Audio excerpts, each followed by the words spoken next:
Welcome to the Philadelphia Sports Table Podcast Show, the longest-running weekly Philly sports podcast show in the world, 12 years strong. Got a great show coming to you this week, as we always do. PhiladelphiaSportsTable.com is where you can check out all of our podcast shows. Subscribe on whatever podcast platform you're listening to us on. If you're listening to audio, and if you're watching on YouTube, hit that subscribe button and like this video. I'm Jeff Warren, here with my good buddy, Eric Leonard, better known as Jackson. Buddy, how you doing, my friend? I'm good, man. Country's doing well. We're on the right track. Everything's smooth. I'm laughing. I should be crying. Yeah, exactly. Yeah, things are great, folks, aren't they, around here? Everything's just rolling. Yeah. No, I'm good. Philly sports right now, pretty good, right? Not bad.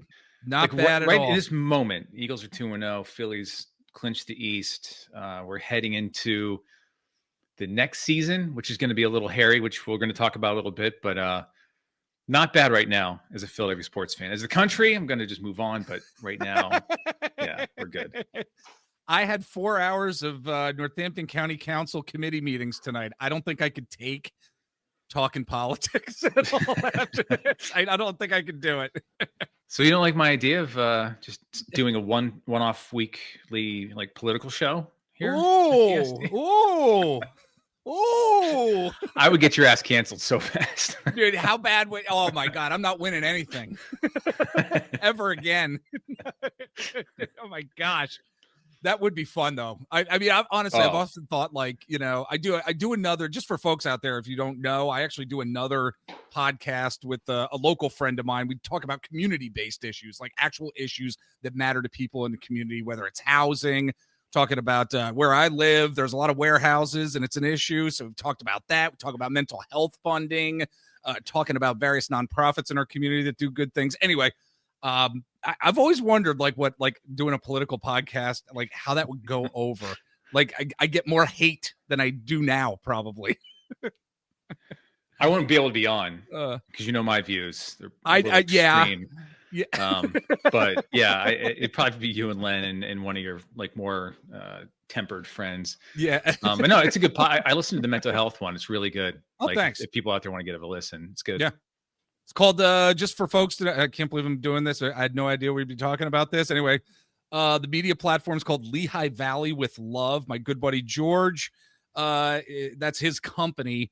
And it's the Off the Record podcast. So if you go through and you subscribe, you can listen to some of those podcasts. So anyway, we got a bunch of Philly sports to get into. Eric, like you said, I swear, the world of Philly sports is actually really interesting right now. And I'm talking like with all 5 teams. I know we don't get into the Philadelphia Union, but they've had such a phenomenal season. Mm-hmm. They are doing so well. It was never thought that the Philadelphia Union's 2025 season would get to where they are right now at this point, basically atop of the Eastern Conference. We've got the Philadelphia Flyers. We talked about that the offseason on the Table Talk show this past week. And it like Danny Briere still making moves, making sure that the goalie situation is secure in terms of what our expectations are going to be for it after trading Ivan Fedotov this past week. Then we've got the Sixers, which we're going to be getting into on this show for sure. Yeah. Not too much hope there. However, there's still interest. And then, of course, we've got the Phillies going to the postseason. We're going to be diving into that big time on this show, and as well as the Philadelphia Eagles as they are atop of the NL East. So I'm serious. It's like I couldn't imagine living in a place like Cincinnati or another city where there's not too much going well in terms of their sports teams, you know? Yeah, I mean, the Reds aren't going anywhere and Burrow's out that would be awful. It would be terrible. If one of your teams sucks and the rest are good, like you're in good shape. Yeah. Can I ask you a quick Flyers question? I'm not totally, I told you I'm actually going to watch some Flyers when they start. Yeah. I only have one kid left in the house, so it's a lot easier to have more time for it. So they traded that goalie away, right? Yeah. And I saw it on Instagram and I flipped over and they had a Briere with like red eyes, like they do with like when Howie makes a good move. Yes. Was that a good move, I guess? It was. It was because there's certain goalies that, I mean, there are various goalies, quote, in the pipeline. And what are we going to do with the goalie talent that was there last year? I can't believe that. I cannot believe Columbus actually took him because he had an 880 save percentage last year. It was just, he was not good at all, but he was kind of one of those guys who was difficult with the front office, difficult with the locker room, difficult with the coaching, getting him out of here, getting him in a new scenery. It's probably going to be best for him. Definitely going to be best for the Flyers. But, they were able to, they were able to unload somebody to give more clarity to a position that needed more clarity. Okay, because as a non-hardcore Flyers fan, I saw that Instagram post, and it was like reading the first 10 pages of a book and the last 10 pages. Like, there's this couple, and they lived happily ever after. Yes. Something happened in the middle for 400 pages. I just didn't read it. Yes. I knew it was a good trade. I just didn't know why. Yeah. So, thank you. That's a great way to describe it. Yeah. Yeah. So it was. Yeah. Yeah. All right. Well, let's get into this show. Folks, we're going to be starting off talking about some Eagles and some NFC East talk. Like I mentioned, we got some NBA talk, not just with the Sixers, but we're going to dive deeper into the LA Clippers and Kawhi Leonard contract situation that is astounding at this point. Len and I talked about it a bit last week. We're going to dive into it in a bit more details. Again, some Sixers talk, ranked 19th in ESPN's new future power rankings. Then we're going to dive into a ton of Phillies talk. So let's get started with some Eagles talk, some NFC East talk. First, Eric, with regard to the NFC East and this division, I'm not necessarily surprised by it, but the fact that the Eagles are atop of the division at 2-0, we're all happy about that. Commanders are 1-1, Cowboys 1-1, and the lowly New York Giants are 0-2. There's 6 total teams in the NFC East, or I'm sorry, the NFC that are 2-0. Eagles are in a really good position, even though they haven't played their best football. But in terms of this division here, I like what I'm seeing. I do think the Cowboys could potentially be somewhat, quote, threatening at some point down the road. I don't necessarily know how to gauge that because they have shown that they are a pretty decent football team. They've put up 60 points already on the season while the Eagles have put up 44. I think the Dallas Cowboys could potentially be nipping at the Eagles' toes as we're going through this season. But look, I think things with this division are playing out how we kind of thought they were, or would be. And it's even better. It's even better than that. I mean, look at the rest of the teams. I mean, you just talked about the Cowboys. I don't think that defense holds up. I mean, they gave up 40 points or whatever, 37 points to the Giants. Yeah. And 400 some yards to Russell Wilson. It's corpse. Yeah. I mean, my God. So that team's a little scary offensively. I think defensively they're not going to be able to handle it. By the way, they're at home and they had to go to overtime to beat the Giants, who it's right down to the last second overtime. Who suck. Let's just face it. Yes. They went to Washington, who lost Tuesday night and looked terrible, or they lost their second game. Sorry, looked terrible, and they almost beat the Cowboys at home. That tells me the Cowboys aren't as good. That tells me the Giants stink. I mean, they just flat out stink. And Jane Daniels is already hurt. And I mean, how often we talk about it before the season? Like I said, hardcore, the Cubs are going to have a down year. There's no way that guy's going to stay healthy again. He had a great run last year. Doesn't seem possible. He's looked shaky just on top of being like, he doesn't look good the first 2 weeks at all. They barely beat the Giants. And as I said, the Giants are bad. To me, like, all the Eagles have to do is keep their head down and just keep beating teams. They had the Giants coming up in like week 6 and 8, almost back to back. Yes. Like what a nice break after we started with freaking the Cowboys, the Chiefs. We got the Rams. I think they have an easier game week 4. They play the Saints possibly. I can't remember now. I'm forgetting off the top of my head. Yeah, they do have an easier game coming up, but like, man, the Eagles have the 4th hardest schedule in the entire NFL. I think it's the 4th hardest. But the good thing is, like, you're going to play the Cubs twice, possibly once without Jaden Daniels. You're going to play the Giants twice. There's 3 games right there you should absolutely win. Yeah. And I don't think the Rams are going to come into town and beat the Eagles. Like, I think they're going to come at us, but I think they're going to win that game too. Again, everything points to the offense of the Eagles if they want to just take the NFC East. I think it's just there for the taking.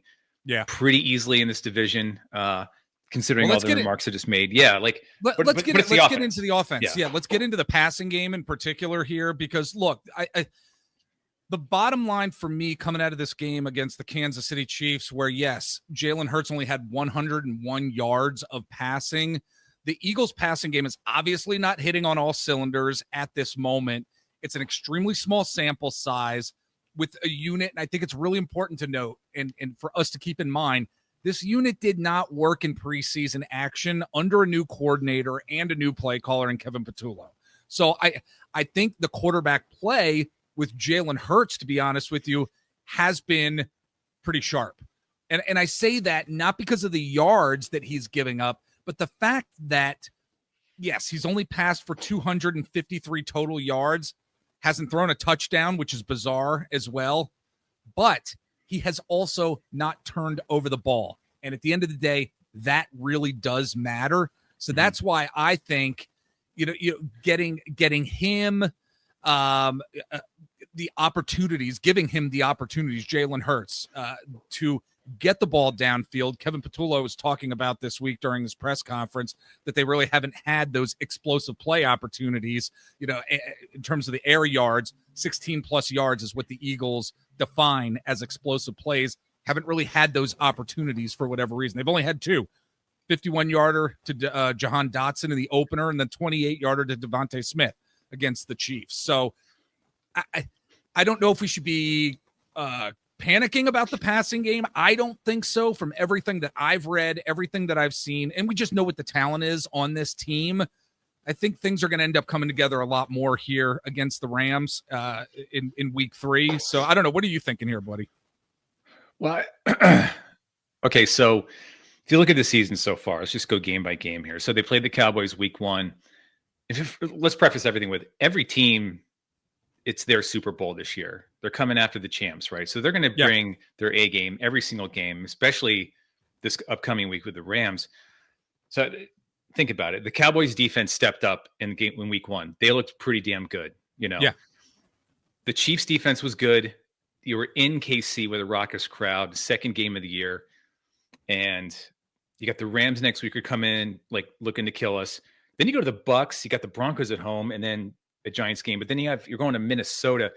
I'm just trying to point out the defenses they're playing. You said the 4th best record in football. Fourth hardest.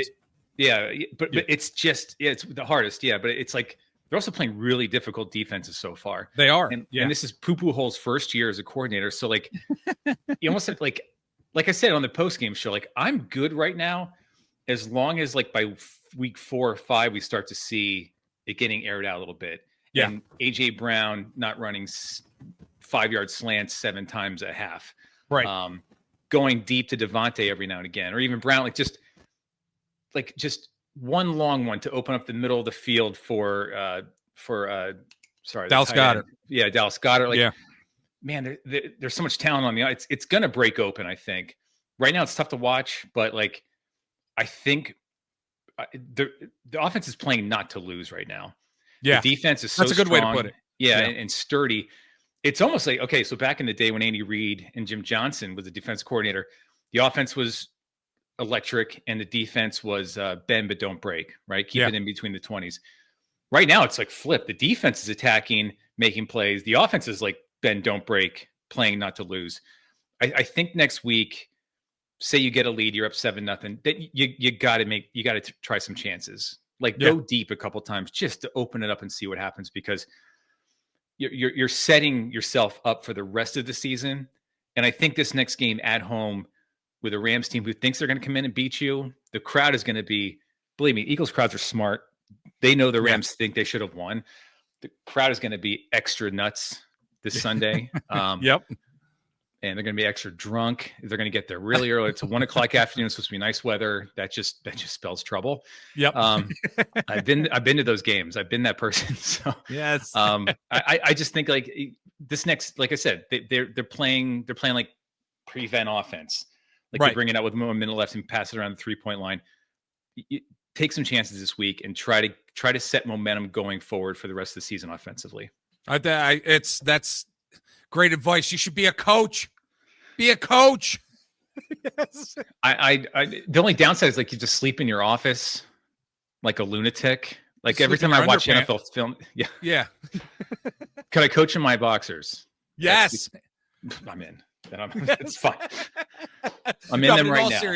In all seriousness, like I think that's how you just have to open up the passing game. I mean, we're fans of this, and look, Kevin Patullo and Nick Sirianni.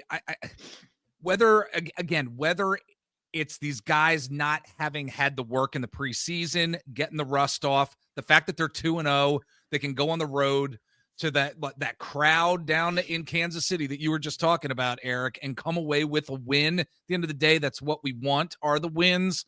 Of course, we don't want things to fall off a cliff like they did 2 years ago, as the team was an absolute disaster towards the end of the season. I don't think by any stretch of the imagination that's going to happen. I think this team has the ability to grow. I think the coaching staff is there, especially with Sirianni, to help this team get to that next level that we want in terms of the offense. So, I think it's going to be a great game against the Rams. We're going to have our Eagles post-game show, and we'd like to hear what you think. PhiladelphiaSportsTable@gmail.com. Let us know what you're thinking about this Eagles team, the offense, how things are going. We'd love to read your email here on the show and respond to it. So we're moving along here. Got to get into some NBA talk, because one of the biggest storylines in the NBA and in the sports world in general is about the mess that's going on between the Los Angeles Clippers and Kawhi Leonard. So much. This scandal is just now being rooted in some minute details. You're talking about spreadsheets, documents, lawsuits, line items. You know, your eyes just start to glaze over when you dive deep into what this actual story and scandal really is. So real quick for folks, in case you haven't heard, real quick synopsis. Kawhi Leonard and the Los Angeles Clippers under intense scrutiny after the Pablo Torre Finds Out podcast, and Pablo Torre broke the news that Kawhi Leonard had a no-show $28 million marketing job with a company called Aspiration, who happened to be a Clippers sponsor before completely going under. Torre suggests that the Clippers brazenly circumvented salary cap rules to pay Kawhi more than what the league rules would actually allow. So this week, John Hollinger, he published an article talking about what could actually be the punishments for this. You know, voiding Kawhi Leonard's contract, banning him possibly from re-signing with the team. I mean, it's like, this is going to be a much more chaotic situation, I think, because this is uncharted territory. This size and scope with a scandal like this. We've known that this has happened before in the past, Eric. Len and I talked about it last week. But this massive penalty that's probably going to be coming down the pike could have unforeseen effects on both Los Angeles Clippers and the entire league. And then what the hell happens with Kawhi Leonard if his contract is void? He's still an elite NBA player when he's healthy. Losing him would be a big deal for them. It's crazy. It really is crazy. What have you been thinking about this? Well, okay, so a lot of thoughts. I mean, this one is way more egregious. The best one to compare it to is the Joe Smith issue from like 2005. Yeah. But that one was on such a smaller scale and didn't involve outside companies that the owner had percentage stakes in and partially owned, and even like what do you call it? Put $10 million more into that company just recently. Yeah. Looks really bad for him, Ballmer. It does make you think, like, is he arrogant? Is he so arrogant that he thinks he's just going to get away with it? Or did he really not have any idea of someone like doing stuff with his money? Because it's so obvious once you read the Pablo Torre story. Yeah. By the way, if you're a sports guy and you're doing something wrong and he texts you, don't answer. Yeah. You are fucked. This guy is blowing up stories left and right, like big ones, man. He's really good at what he does.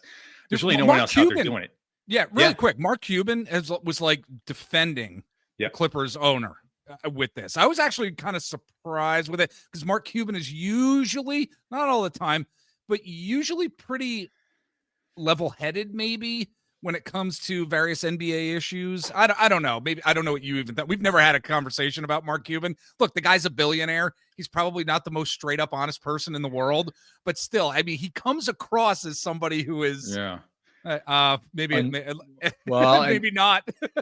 let's think of corporate America. Yes, Billionaires protect other billionaires. It that doesn't is very matter. true. I used to be an NBA owner, but I'm still a billionaire. That is Steve true. Ballmer, see Steve Ballmer as a peer, but he'll never throw him under the bus. Plus, Mark Cuban did some shady shit in Dallas, by the way. Oh, absolutely. That whole organization. Yes. So I'm sure. But if you, in his defense, though, he actually went on Pablo Torre's podcast, and actually it was a really good conversation, really level-headed. Yeah. I didn't agree with Cuban's points at all, but I was like, I see where he's coming from. But at the same time, you're just a billionaire protecting another one. But whatever. But the Joe Smith thing. So just real quick recap on that one, because I want to compare it to what this one is, because this one is just to the moon. $3.5 million fine to the Timberwolves. And what they did with Joe Smith is they signed 3 one-year contracts. So it would like hit different parts of the cap, right? Right. I don't know how they didn't think someone would notice this. Right. They used the newer-ish at the time birds' rights rule to do it. Completely broke the rules, and it was a $3.5 million fine. They lost 5 first-round picks, which is that's right. It was 5. Yes. That's like the death penalty in college. You know, I mean, that's like SMU stuff. Now David Stern was the commissioner, right? He voided all of Smith's contracts. Yeah. And then the Timberwolves were banned from signing Smith after that. And then Glenn Taylor, the owner, was barred from all team operations, and Kevin McHale took an unpaid leave of absence. That's right. Like he wiped it out, and that was David Stern. What Kawhi did was so much worse. It was more mafia-like. He got a no-show job, $28 million, part of this company planting trees, for God's sakes. Like, it's so ridiculous. You could reforest the entire all of North America. It still wouldn't be worth $28 million to one person, right? Right. He got that on top of his current contract. I don't know what Ballmer has quite said yet. I'm sure his attorneys are like, don't say a fucking word. Yeah. While the NBA is investigating this. It really bothers me that Adam Silver came out at the NBA owners meeting recently and said he didn't even hear about it. It was the first time he heard about it. Yeah, right. What the fuck are you doing with your job? Isn't that your whole job? Right. One of the owners you just met with possibly broke the law on top of NBA rules. Like, he fucking knew. Of course he did. Yes. I mean, he's just like he's just like Goodell. The owners, he works for the owners basically. Yes. But something has to happen though. There's no way they're just going to be like, man, he made a mistake. We're going to move on from this. Yeah.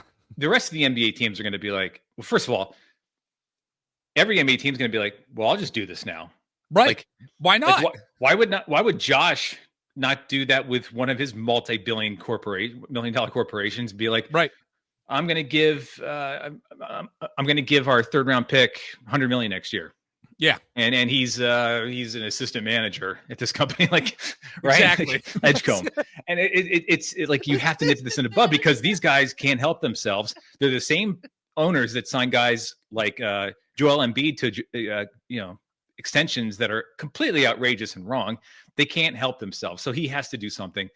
One thing I will say about him, though, is when he first came in, David Stern would annihilate the Clippers. There's no doubt in my mind. Yeah. Like, he didn't give a shit if it was Steve Ballmer. He would absolutely go after them.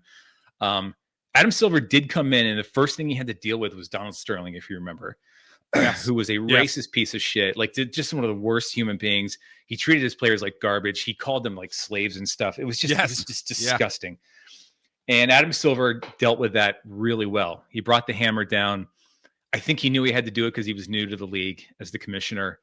And other owners as well as players were like, we're hoping you can do something. This is a joke. And he did it. Like, he forced the guy out. He can't even go to NBA games anymore. It's like, he took care of that situation. I think he's a smart enough guy to not just read this situation, but what potentially could breed out of the situation throughout the league, and what a fucking mess it could be. He has to come down hard on the Clippers, and all that. Saying all that, I mean, there's no doubt that second contract's going to be voided, the one through the corporation for the new company for Kawhi. But what happens if? This is a good question. What happens if they just void the contract, like his actual Clippers contract? Because that's not technically illegal, that one.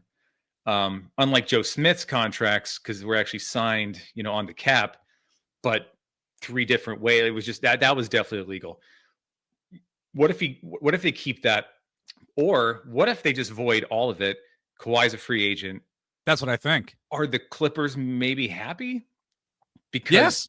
Kawhi only plays 50 games a year. Look, there were some reports with injuries every day. Yeah. There were some reports that came out, where you've got front office guys shitting on Kawhi, basically saying, well, his team isn't the best to work with, and if he's not on the team, okay, whatever. So they're anticipating it for sure at this point. I wouldn't be surprised if they nullified if they did nullify his contract, the actual contract. Yeah, I wouldn't be surprised if Silver then hit them with a lot of cap penalties as well. Yeah. So they couldn't roll that cap space into getting another like $40 million player, right? Yeah. Because you're then rewarding that team. Right. Because then it looks like they did this on purpose to get out of the Kawhi contract. Right. I think you stick him with the contract, you still cap penalize them left and right. You nullify like 5 first-round picks again, which they don't have any anyway. They're going to not have first-round pick till like 2040. Like, oh my God. It's going to, because I don't think they have the next 3 first-round picks. It's going to be like, next decade. Yeah. But he has to do something. Like, there's no way this is it. Just the first read of it, you're like, oh, this is bad. And then you keep going. It's like, this is the worst thing in the NBA ever. It's worse and worse. This is horrible. Yes. This is like corporate greed at a sports level that's almost like unfounded. Like it's so bad. There's talk of, like I said earlier, there's talk of spreadsheets and just like different line items. You just kind of stare at this and dive down the rabbit hole, and you just your eyes just start to glaze over. But real quick, let me just go back to what you said, about VJ Edgecombe, like, an assistant manager at like Kohl's or something. Yeah. That would be fantastic. I would love to see him with a little Kohl's name tag here, VJ. And he's just one time a month.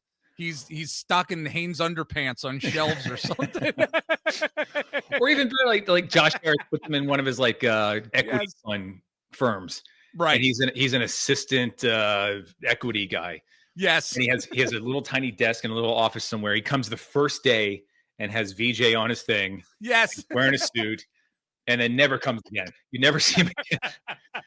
Like the desk set they gave him his first day is just sitting there unopened. Like yes. It's not even a MacBook computer. It's like some kind of what's it called? It's on a box. Like, yeah, it's a box. Yeah, it's a cardboard box. Yeah. they drew a screen on it and a keyboard. Yeah. Or you go behind his desk and you realize everything's fake. It's a fake laptop they have at Best Buy. Like they drew a pencil on the desk. Exactly. No, really. So, it's going to be interesting to follow this story for sure. It's going to be like something has to happen sooner rather than later because the season's going to start. Yeah. Like something has to happen before the season starts. It starts October 22nd or 23rd. Yeah, it's right around. Yeah. It's close because we have our NBA fantasy draft at my house on the 18th. So yes, I think it starts like 4 or 5 days later. Yeah. Yeah. No, you're right. You cannot go into the season with Kawhi just playing. Right. And it's just hanging in the air. Like the rest of the Clippers team's going to be like, what are we going to do? Are we going to have Kawhi? Like, can we please know? This is crazy. Yes. Great segment. Great opening segment for us here. If you are watching on YouTube, like and subscribe here. We greatly appreciate it. And share our YouTube channel with your friends and family who are Philly sports fans and sports fans in general. We are on social media sites as well. Just search out the Philadelphia Sports Table, and you're going to find us out there, whether it is on Instagram, Twitter/X, Facebook. We are on Threads as well. Eric and I are over on Blue Sky, at Brick Pollitt for Eric, at Jeff Warren for myself. I'm over on TikTok, at Mr. Jeff Warren. So check us out there. And I don't know, I might, as we're taking a break here, I might go have a schmag. That is greatest. The best. One of the greatest things you've ever sent. If you're on Instagram, just look up Daily Schmag, SCHMAG. It's just this 15-second clip of the outside part of what's the park out? Not Candlestick. I forget what it's called. Where the Giants play. Jeez. Yeah. It's just these two deep. Yeah, it's just these two super deep voice announcers. The color analyst played baseball. Absolutely was been smoking heaters for like 45 years, deep voice. And they go out to the boardwalk outside the yard, and there's this just guy with a dart hanging out of his mouth. And he's just playing catch out there. And they go out there, and the color guy goes, "Guys got a heater going?" And then the play-by-play guy goes, "Yeah, playing catch, having a schmag." It's the greatest thing. There's some people are probably like, okay, what are you talking about here? You have to look it up. It's just great. Yeah. It's an Instagram account that plays the same clip every day. And that's the clip this one plays. And I watch it every morning, and I'm like, all right, I get my day going. Here we go. Yep. There you go. Because apparently schmag is a term for a cigarette. I never knew. It's new to me. I was in the game for quite some time, but I never heard that term. So all right, everybody, we're going to take a break. When we get back, we got some Sixers talk and Phillies talk. Stick with us.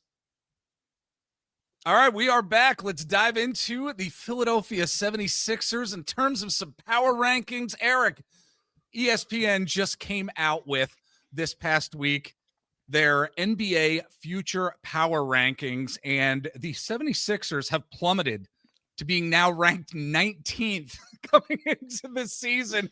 I hate laughing, but it's like, what do we do at this point other than laugh at what has happened with this team and what the future may actually be?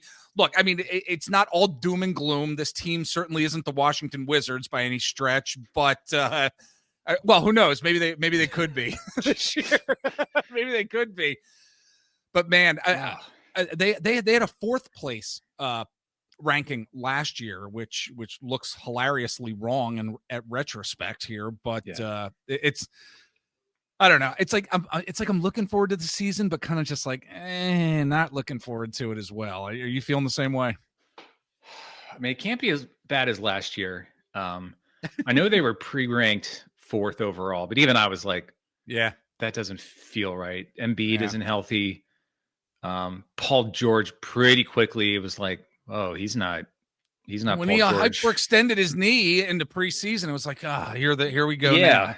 And it was like, oh, all of a sudden this team is just Maxey and the McCain kid who promptly tore his ACL. Thought they were ranked too high, but 19 actually, I mean, it's who are they ranked between again? They're sandwiched between the Pistons, who are good. Yes. And then the Raptors are right behind them. The Raptors. And I take offense to. Yes. I watched the Raptors last year. They're not a good team. They just fired their GM. It's just not a good situation up there. And we're only one spot above them. That's pretty pathetic. But that's what you get when you sign right now, when you have 2 of the probably 4 worst contracts in basketball on your roster, and they're not even playing. Right. So I saw Embiid on Instagram. He was at the initial shoot arounds with the team, and he was talking to Edgecombe and looks skinnier. But if he's not even going to, I mean, skinnier body, bad knees, 7'2", doesn't matter. So I don't know when he's actually going to play. I don't know when Paul George is actually going to play. It makes you incredibly tiny in the front court, like really, really tiny. And you start to play some of these bigger teams, you're guard heavy and you can score, but like all of a sudden you become the Pacers without a good defense, which is not a good place to be. Or the depth that the Pacers have. Yeah, exactly. And here's the thing that's just awful. I mean, I'm not going to go on about PG and Embiid's injuries because what the hell? I'm excited to watch Edgecombe. I think that Edgecombe, Maxey, and McCain are going to be a lot of fun to watch. Like there's just no doubt there. I really wish they would have signed Yabusele to make it to bring in some retain some size and have some energy. That was a really bad non-signing on their part. They undervalued him. Stupid move. The Knicks picked him up. He's going to kick our asses this year. But like, here's what's really deflating. Like the Hawks are ranked 12th. Yeah. They're better than the Sixers right now, but 7 spots higher. They didn't make the playoffs last year. Now they have some real They're an talent. Interesting team. They are an interesting. They are. Them and the Magic are very interesting heading into this season. Dude, they got Dyson Daniels, Jalen Johnson. They got Russia, the French kid from last year, who I like a lot. They're banking on Porzingis to be better, but like that team's 7 spots higher than you. This is the one that pisses me off. The Celtics are ranked 13th. We're 19th. This year. What'd you say? Tatum. Yes. Their superstar that was the MVP of the finals just 2 years ago. He's just not there. But No. they're still 6 spots ahead of us. Awesome. Heat, who were just absolutely mediocre, they're 14th. The Pacers are 15th. Tyrese Halliburton's not going to play this year. They're 15th. And they lost Miles Turner. Somehow they're above us. The Grizzlies are above us. And the Pistons. Like, things aren't good. But right. there are things to be excited about with the Edgecombe and the guards. And maybe PG has a bounce back season. I'm not like completely against that happening. I think it could happen. The Embiid thing, though, is just so. It's the whole season once again. It's deflating. It's just deflating. But it's the same narrative every year. Like, if it's in shape, be healthy. It's like you want to move on, but then you sign that monster contract. One positive for the Sixers is we here at the show, we are going to do a process show before the season starts. Yep. I'm thinking October, end of September, October sometime. We're going to get in before the season because this is one I've been like jotting notes down during like work calls, just thinking about it. I've gone back and read some of the art. Remember, I used to write articles for PST. Yes, we used to write articles back in the day. Yes, and I went back and read some of them recently, and I'm just like the 2014 article. I'm like, man, I wonder if Nerlens Noel and Michael, what the hell's the kid's name? The MCW. Yeah. MCW Rookie of the Year in 2030. Like, I was like, could these guys be the future? Good God. Yes. So sad, man. Yeah. Oh, we're going to get that podcast. Yeah, I can't wait. Yes. Jaleel might be the future at center. Oh, yeah. Okafor. I was so excited. I'm like, yeah, I got Okafor. Let's do it. Dude, I remember like 2015, Okafor and Nerlens Noel. It was like the third game of the year. And they each had 20 points and like 10 rebounds, and they were just awesome. And I was like, we finally did it. And Embiid's coming. Oh my God. It's like, nope. Not even close. Like, not even close. Not close at all. Oh my gosh. Well, there is some high hopes in Philadelphia as we segue into the Philadelphia Phillies, because this Phillies team is now atop of the NL East as champions. Yes, they are division champions. Just want to dive into just this up and down season. They have this momentum now, Eric, heading into this postseason, and I cannot wait to see this team. We're going to dive into a little bit more with our interview this week with Ethan Witte from thegoodfight.com, but they have now won the NL East for 2 consecutive seasons in a row. I am so high on where they are at. And like, again, a roller coaster of a season. I remember just 4 months ago saying, okay, my whole prediction of them going to the World Series is absolute garbage and nonsense. And now we're here to, mid-September, toward the end of September. Red October's just right around the corner, and the pitching is going to be, I just cannot wait to see the pitching. Some of the guys in the batter's box who are going to need to step up and need to be consistent, which we're going to get to with Ethan in a bit. I cannot wait to watch this team. Like, this is so nice to have like something nice here. Yeah. We've got the Philadelphia Eagles. We've got the Philadelphia Phillies here. It's nice, Eric. It's nice to feel good. Yeah, man. One thing that bummed me out was that they won the NL East at like 1 a.m, basically. Yeah. So I couldn't stay up and watch the celebrate because I used to. I'll admit it. I used to celebrate with them when they would win the East. You go out and have a schmag. Have a schmag. Here you're going. I mean, I wouldn't do the beer funnel like Schwarber was doing the other night. And when he maniac. One point he was like, "I'm hammered" or something like that. It's pretty funny. Yes. I don't know if you know it. This was a absolute pro drinking move. He had the tube here and a bottle here. Yes. A double. And like back in like the senior week days, I've done the double bear, but I never thought to do the bottle. Like that was bottle pretty, and not bad. Yeah. Yes. Good on him. No, it's fantastic. And when the Mets swept us a couple weeks ago, right? Dude. That was yeah. I mean, I was just like, oh, here we go again. My God, this team took us out of the playoffs last year. They're hot. They went 14-4. They went 14-4 after getting swept by the Mets. Seriously, it just this 18-game stretch that was just launched by Kyle Schwarber's 4-home run game the night after the Citi Field massacre, where they won 3 of 4 from the Braves and just looked like a cannon was shot out, you know? And conversely, the Mets just completely fell apart. Yes. You know, great, good, fuck them. But like, not just that, they won the East. They're only 2 games out of the top seed with the Brewers in the entire league for the home field throughout the playoffs. Yeah, it's just, I know it's been an up and down season, but it's been one of the most fun ones.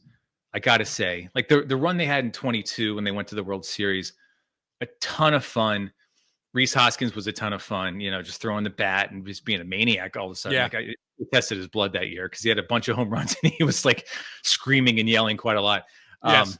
But this team is just, you had your typical stories. Castellanos is lazy and he sucks at the plate. But every now and again he comes through. That's been his entire run as a Philly. I think honestly the fans are a little hard on him. I do too. Yeah. Trey Turner, a little bit of an injury at the end. That happened too. Again, but this one seems to be like mild one. He'll be back by the playoffs. But you lose your start. You lose your key bullpen piece to a suspension. You know, you lose your ace. Yes, blood clots for God's sakes. Yes, yeah. My brother in blood clots. I really felt for him when I heard the story, and I thought maybe, well, I'll just do what I do, and he gets shot up a couple times and it's gone. But no, apparently it's that bad. He had to get surgery, and it just sucks. But on the bright side, man, Schwarber, just an all-time Philly season. Yeah, not just like I think like all-time Philadelphia season. Yeah, like we're talking like Babe the Blue Ox and Paul Bunyan, like kind of heroic kind of thing, like a fairy tale or whatever you want to call it. And it's just like 53 home runs now, 128 ribbies in a contract year. Still doesn't get on. Still can't. You know, still only batting 240, but at that with those stats, who gives a shit? He has a 900 OPS. Dude, he was a couple years ago. He was batting like 198, if you remember, and it's like okay, this is just going to be. He was batting Kyle like Schwarber. 212 this year at one point. Yeah, if you remember, it was pretty bad. No, he's a 943 OPS, and like he's been fantastic. Harrison Bader has been an awesome story since coming here. Like, yes, he said.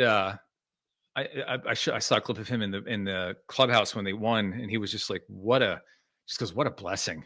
It was like, I was on the Twins, and like, it's the same. It happens a lot. Like, you're on a bad team that's going nowhere. They traded all the players away. You're playing for nothing. Like, your stats might slip a little bit because it's like, what am I fucking doing here? Like, I'm making a paycheck, but I want to win. Comes to a team to have a shot, and he has just been fucking awesome the past 2 weeks. Like he actually has a 900 OPS. He's second on the team right now. But he's played 40 games, so it's a pretty good sample size. He's been a huge spark plug. I mean, they're batting him leadoff for God's sakes because he's actually hitting the ball. Yeah, and really good in the field. Great vibes too for the kitty helped out in Miami. Yes. Yeah. Just love the guy. And then you got just Duran comes in. Like he's had a couple shaky spots here, but like. Deep down, I'm kind of like he's gonna throw that 98 mile per hour knuckle curve that hits the dirt. It's just like, what are you gonna do? You can't hit that. He throws that fucking thing, and then he throws a 104 top high ball like against the strike line. Yeah. Every batter's gonna swing at that because they want something to hit. Yeah, and he's been phenomenal. Harper's been great again. Schwarber, like I said, Turner's coming back. Brandon Marsh. Earned center field spot. He's been I gotta say Max Kepler has been good this year. The past however many weeks, he's actually played really well. Yeah. And they've had these guys step up that had to step up. Marchand, Wilson, Rojas is going to be out for a little while, so you need Kemp to keep, or Sosa or Rojas is on the DL now. I forget which one. It was announced today. Rojas. So you're going to need Otto Kemp to continue to step up. Yeah. And fill in its spots. The pitching. How about Bryson Stott though too? And I'm going to talk to Ethan in a little bit about Bryson Stott. But what a second half of the season! Seriously, how many of us wrote him off? They're like, all right, well, we're going to need to figure out second base for the future. But here we are, and he is killing it. Yeah, and he started killing it. He had a game where he played some country song when he came out to bat, Yes. and he didn't play that song that everyone loves. Yeah. And then, like, the week after he brought the song back, then he started hitting again. Yeah. I think it had something to do with it, because, like, I remember hearing it.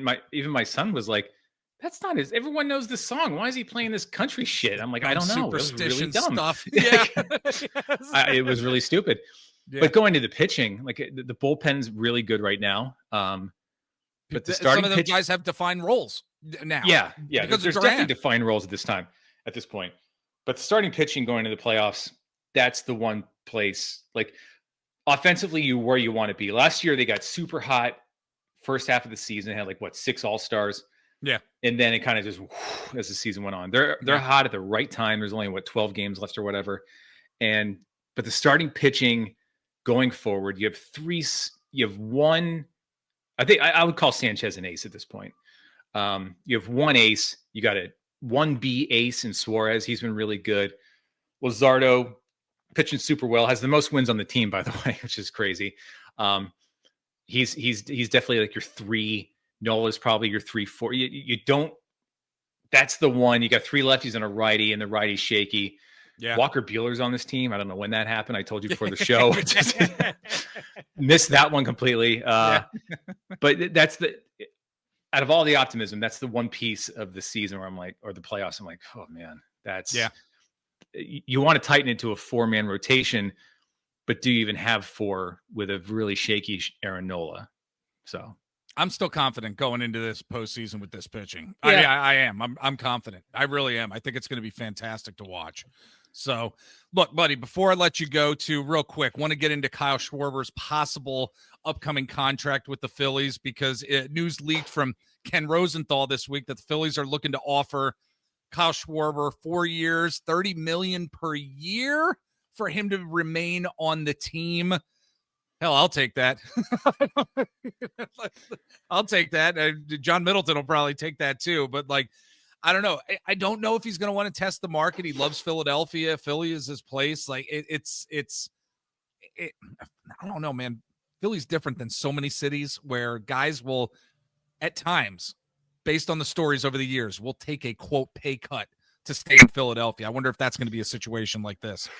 That's my only fear, is it feels like a pay cut, because if he hit the open market with an open mind, I can't imagine the Dodgers or Yankees or someone like that not offering him like 35 or 40. Yeah. Just to top the Phillies. Yeah. I'm sitting here going, 120 million is pretty low, but for a guy who put this team on its back a couple times this year, and is absolutely the reason, like, one of the key reasons we won the NL East, it's him. And I know you don't want to you're not rewarding past whatever when you sign a contract, but he means so much to this team. He's been a stalwart for Philly in quite some time, and like, he's been batting leadoff. Like, he's like your leadoff hitter. He blasts home runs. He gets the crowd going. He gets the team going. When he starts hitting, everyone kind of starts hitting around him, and he's more important than just like a home run hitter, in my opinion. And I hope his love of being here, he has kids. I'm sure they have a great home in the Philadelphia area or in South Jersey, where a lot of players live. And he just wants to plant his roots and just stay here, because he's traveled a lot, like Chicago, Boston. 32 years old. Yeah. Who else did he play for? I think he has another team in there, right? No, I just, you said Boston, right? Yeah, Chicago and Boston. I'm pretty sure Boston, the two teams, might be a third one, but I'm just hoping that's enough money for him to stay. If they have to up it, there's no cap in baseball. Who gives a shit? Right. The team is worth $9 gazillion. Just make it 4 years, 40 mil per. Just, who cares at this point? Yes. Yeah. Who gives a crap? Really, who gives a crap? I think he was also let me check right here. He was on Washington. Yes, that's right. Yes, he was on Washington for 1 year, I believe. Yeah. So, good way to end this before we go to break here, folks. Yeah, you got any final thoughts, man? It's just it's a fun time. Fun time for sure. Fun time for sports. Yes. Yeah, absolutely. All right. Just for sports. That's it. Not nothing else. Not the world. No, it's not. Not the country. Yes. No. All right, folks, we're going to take a break. Wait, Jeff, I have one more thing to say. It's no, I'm not going to. Yes. Nope. Yes. Oh, you got to watch us on YouTube, folks. It's a good time watching our dumb faces when we're doing stuff. It really is great. All right, quick break, and then when we come back, more Phillies talk.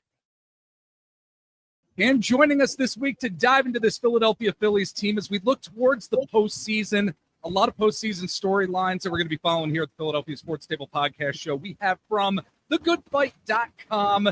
He is the supreme blogger over there at that wonderful site. You know, we love our SB Nation sites. We've got the one and only Ethan Witte. How you doing, buddy? I'm good. Ready for Red October to show up yet again and get moving on that. I'm ready for the late nights. I'm ready for the long nights. It's totally fine. Yep, absolutely. Look, like I said, there's so many storylines heading into this postseason. We're certainly going to get into some of them during this discussion and conversation, but I kind of wanted to be reflective first here. When we look at this Phillies season, this 2025 season, there have been a lot of ups and downs. It really has been a roller coaster ride for all of us fans following this team, wanting this team to get to this point where they are NL East division winners. But I do wonder, Ethan, you know, what do you think has been the theme of this season? If you had to pinpoint a theme, what would that theme be and why? Lately, I would say it's the overcoming adversity. I mean, through the whole season, it wasn't like they were, you don't want to say coasting, but it's kind of like they knew they were going to get to the playoffs, but how were they going to get to the playoffs? You know, what were they going to be like? What shape were they going to be in? Yep. And in the past, month plus, it's kind of been like, okay, first your ace goes down, and then your MVP candidate goes down, and then, you know, Alec Boehm gets nicked up, and it's Sosa's nicked up. They're getting there. Every obstacle that's been in their way lately, they're just kind of jumping over it and moving forward.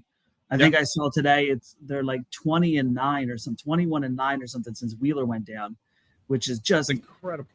It's great for the regular season. You know, we can thank the Mets for whatever is going on there. We can thank God for that. But it's really impressive that they've done in the regular season. You know, I'll still maintain a hint of skepticism about the postseason because you just took away arguably the best pitcher in baseball from your postseason. You didn't make it easier by any stretch. Now, that's a regular season problem, right? You know, they have 5 starters to get through it, but you just took away one of the 2 best that'll be in the National League, and that's not a good thing for them. Yeah. You know, once you hit the postseason, things change. I mean, all the teams are good. You're not beating up on bad teams. You're not beating up on struggling teams. You're playing good teams each night. Yeah. So I think if you're talking about like a season-long theme, it's just getting through, just keep plugging away. It's almost like blue-collar, hard hat type thing. Just keep plugging away. Just keep going. Everything will be fine. Just keep get towards the goal. I think resiliency for me, I mean, if there's one word to describe this team throughout this year, that theme is resiliency. For sure, overcoming the injuries. I mean, at first when we heard that Jose Alvarado was going to be going out on that suspension, holy cow, it was such a deflator. So many deflating moments throughout this season, but this team has persevered, and the resiliency really is quite amazing to say the least. And I think this 2025 team is going to be remembered in the history books of baseball because of that. But Ethan, I wanted to dive into some of the personnel on this team, what we've been seeing from them, what we can maybe expect from them during the postseason. And first and foremost, I really want to dive into Bryson Stott because 4 months ago, we're talking on this podcast, you know, there are other podcasters and friends of ours who said, you know what, he just not looking great as we knew, and is he long for this team and to be a key contributor? However, even though we thought he was cooked maybe 4 months ago, since late July, he's been killing it in the batter's box. So how do you think Bryson Stott and his performance, if he's able to remain consistent in terms of his hitting, possibly plays a key role as we look towards this postseason? That one, you kind of want to look at the work of Kevin Long. I think they've shown a few times on broadcasts and on different articles. You can see that like his mechanics are different. You know, his hands are in a different place, which are helping him get to the ball faster. And that was kind of kind of the big knock on him was velocity could beat him. Yeah. But, bringing your hands down, you don't have as much movement to get to the ball. It's helped him get to a more consistent hitting position, which has led to the results you've seen. I was on that bus I was full on after the season's over. It might be time to move on because unless he's an incredible defender. I mean, it would be difficult to give up on that, but he wasn't hitting, and he wasn't hitting at all. But then something switched, and it could be something as simple as a mechanical adjustment to where that mechanical adjustment has led to results that you keep waiting for. Okay, is the Bryson Stott we saw from the first half going to come back? I mean, like you said, we're on 3 months now of this. Yeah. So at some point, it's not a small sample size anymore. It's kind of what he is. So you look at Stott, I look at a guy like Max Kepler, who I think we can honestly say no one wanted on the team after the trade deadline. Yes. And then it came out that once he accepted his role, like, you're going to be platooning. Once he accepted his role, he's taken off. And he's kind of taken off to the point where, do we really want to platoon him with whoever it would be that coming in for him? I think we're kind of at the point where you kind of want all these guys in a stable spot, Stott included, where keep the lineup. The lineup's been producing, the lineup's been winning, and they're beating good teams. Yeah. So it's not like they're playing the White Sox, the Twins, the Rockies. They're not playing bad. They're playing good teams and winning. Right. Yeah, absolutely. I think there is always hope with the talent on this team. I think there is always that, and it may sound hokey. I really don't care, but I have hope with all of these players because there is good baseball to be brought out, I think, in just about everybody on this team. And as we segue that into this next individual, we know is an amazing baseball player, and that is one Bryce Harper. But he has struggled for much of this season in late and clutch-based situations and moments, Ethan. It sometimes has been frustrating to watch those moments here in 2025. Just really bizarre to actually ask you this question because of the type of player Bryce Harper has been for years. But do you have concerns, and maybe what concerns do you have about Harper in the postseason when coming up in these clutch moments? And clutch moments, as we know, are a key part of playoff baseball. What are your thoughts here? Oh, I'm not concerned at all. Okay. In any way, because we're speaking on the day after the 2 wins in Los Angeles, and in game 1 he had a big hit, and in game 2 he had a big hit. I mean, it when the moment's there, he'll be there. I mean, yes, I got called out online somewhere for stating, it's Bryce Harper over the long term. He's been bad, but then the person that was calling me out was right. Since whatever date it was, I think it was since he came back from the injury, he hasn't been good. And that's the truth. He has not been good. But as we've seen the last 2 games, when he's playing up to where he needs to be, he has stepped up and delivered. I'm going to believe the Bryce Harper over his entire career over the Bryce Harper of 3-4 months. Yeah, it's kind of the anti-logic of what I was just saying about Stott. Right. It's kind of the anti. But when a case of somebody like Harper, who is a superstar, I'm just going to rely on his history that he will be fine. I have no doubt that it's a fair point. Yeah, at some point he is going to step up in a clutch situation. I have no fear or worry about his delivering in that situation. And if he doesn't, he doesn't. I mean, that is baseball. Not even Shohei Ohtani is going to deliver every single time. At some point, you just have to believe the guy you're paying $300 million to is going to earn that money, as he did against San Diego a couple of years ago. I'm not worried about that at all. All right, very good. Again, folks, we're talking to Ethan Witte from thegoodfight.com. Ethan, can you tell everybody where they can find you on the interwebs if they want to follow you out there and what you and your buddies are doing over at thegoodfight.com? I think on, what is it, X now? Whatever that is. Yeah, Twitter/X. Yeah. That's still Ethan @_Witte, and Blue Sky, I honestly don't know. I'm on there so little. It's probably in there somewhere. I mean, if you look on the Good Fights feed on there, you'll find me somewhere. I'm not running it just because, I have other things to worry about, but I'm on there somewhere. Very good. Very good. Folks, we're going to take a break, and then when we get back, we still got some more Phillies talk coming your way with Ethan Witte from thegoodfight.com. Stick with us. All right, we are back, and to continue diving into this conversation about the Philadelphia Phillies and what to expect during this upcoming postseason, as this team has won the NL East here in 2025. The postseason, as we know, Ethan, requires contributions from everyone on the team in order for the team to advance. I mean, we need to see that. And I'm wondering, who are the key players on this team that you're going to be keeping your eyes on that really need to find that consistency in the batter's box if this Phillies team is really going to find success and hopefully get to a World Series appearance? What are your thoughts? If we're talking lineup, I can look at three. I'll say Alec Bohm, Harrison Bader, and JT Realmuto. And It's kind of, they all have the same thing in common. They're right-handed. You know, your big two are Schwarber and Harper. Those are your big two. And assuming health, Trey Turner at the top of the lineup. But then when you get further down, the righties have to hit for the lineup to work. You know, you'll have Brandon Marsh in there who can be neutralized by a good left-handed pitcher. Max Kepler can be neutralized by a good left-handed pitcher. So if you've got that left-hander coming in, you need Bader to continue whatever he's on, whatever hot streak he's on. God love him. If he's continuing, that's kind of one less worry.